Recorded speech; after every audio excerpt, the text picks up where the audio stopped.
Em setembro de 2025, a gente teve a feliz notícia que uma pesquisadora brasileira, depois de um trabalho longo que já vem com 25 anos, vem com uma substância com uma possibilidade de recuperação neurológica em pacientes com lesão medular grave. A gente chama de polilaminina.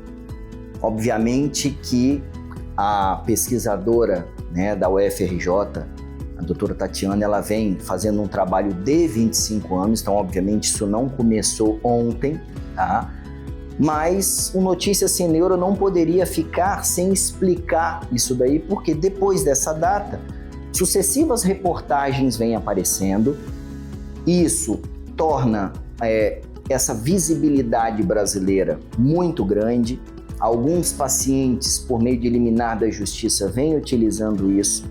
E, infelizmente, de forma ilegal e de forma falsificada, alguns pacientes, inclusive, estão comprando essa medicação clandestinamente que não existe. Então, a gente precisa explicar algumas coisas. Primeira coisa, caso essa substância realmente tenha o efeito que a gente acredita que possa ter, a gente precisa analisar a ciência com muita cautela, porque não permite análise emocional dos fatos, uma vez que a lesão neurológica que causa a paraplegia, a tetraplegia, ela muda com certeza a vida de todo paciente. Então o apelo emocional ele é muito grande. Então, a primeira coisa, quando a gente tem um medicamento e a gente começa a fazer os testes para saber se esse medicamento pode ou não ser comercializado, ele passa por algumas etapas. Então, primeiro, a gente faz testes em animais, exatamente para a gente ver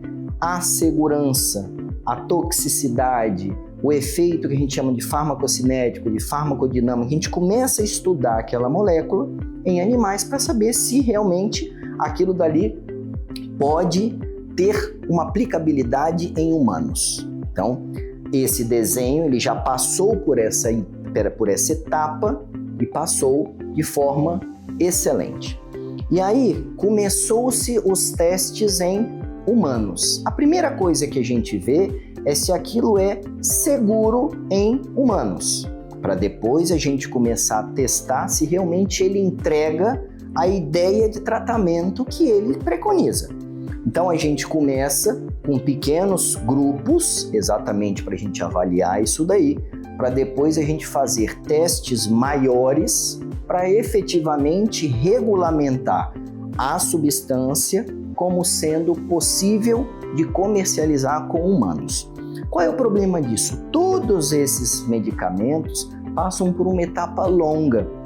Então, pode demorar para a gente efetivamente ter a polilaminina de forma comercialmente aplicada? Pode. O que a gente já sabe hoje? Existem já alguns pacientes que conseguiram, com liminar da justiça, utilizar esse medicamento experimentalmente, tá? Alguns deles, de forma surpreendente, parece que vem retomando alguns movimentos. Obviamente que é complicado a gente bater o martelo que é só por conta dessa medicação, mas existem alguns casos que o conhecimento que a gente observa, dificilmente esse paciente voltaria a ter movimentos, ou seja, a expectativa é que realmente essa medicação tenha realmente um efeito benéfico nessa evolução.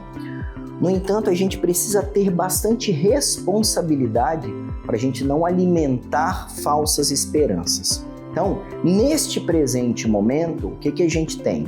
A gente já está oficialmente testando esse medicamento em pacientes com lesão medular já previamente selecionados, tá? É um grupo pequeno, obviamente que esses outros pacientes com liminar da justiça eles estão utilizando, mas eles não estão fazendo parte especificamente do estudo, tá? Mas o que a gente espera é que efetivamente torce, para esse estudo passar de forma positiva, mostrando isso, para aí sim a gente conseguir abrir o leque. Por que a gente tem que ter muita cautela? A gente tem que lembrar isso, a gente já teve oportunidade de discutir em alguns episódios do podcast Coluna Sem Neuro, que a lesão medular ela é um problema para a gente desde o Egito Antigo. Então nós temos mais de 3.000 anos que isso é um problema. Então a gente precisa ter muita cautela na esperança que a gente tem. Mas de todo esse tempo da história, esse é o primeiro momento que efetivamente a gente vê uma luz no fim do túnel. Então, o mais importante é, a ciência ela demanda tempo e responsabilidade, e o mais importante, não existe esse medicamento comercialmente no Brasil hoje. Então, se alguém te oferecer, saiba que isso não é real, isso é fraude e você corre risco de vida porque você não sabe o que é aquela medicação. Até a nossa próxima reportagem.